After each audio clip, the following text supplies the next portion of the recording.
that has been implicated in many bomb blasts of the past. My advice to you is that we must remain ever vigilant and continue to build at the central and state levels our capacity in counter-terrorism. This was an emphatic declaration by the then UPA government, giving terror a new dimension. For 6 years, terrorism was given a new identity by India's top investigative agencies, before it all started falling apart.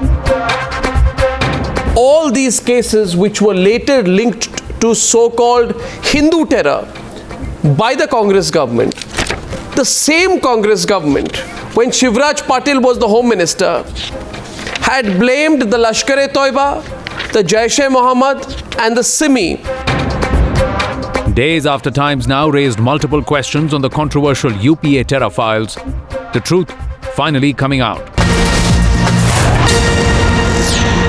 It has been confirmed by the DG NIA. He has said that charges against Sadhvi Pragya has been dropped, and that the MCOCA, or the Maharashtra Control of Organized Crime Act, in this case does not stand because of a Supreme Court order. The NIA charge sheet has an entire section called the shortcomings of the applicability of MCOCA, which was the most grievous charge against all of the accused in the Malegaon case, and this details the several lapses in the investigation of the ATS and the U-turns made by the witnesses when the NIA re-examined them, and talks about how the ATS case seems to be trumped up. The NIA has made it amply clear that apart from Sadhvi Pragya Singh, there are 5 other people against whom they believe that the charges now need to be dropped. So of course they will now be moving the court to discharge Sadhvi along with the other 5 accused in Malegaon blast. But there are others, including Colonel Purohit, who now will stand trial because now the charge sheet has been filed. But of course the trial would be under UAPA. When it comes to Sadhvi Pragya Singh, who actually got somewhat of a clean sheet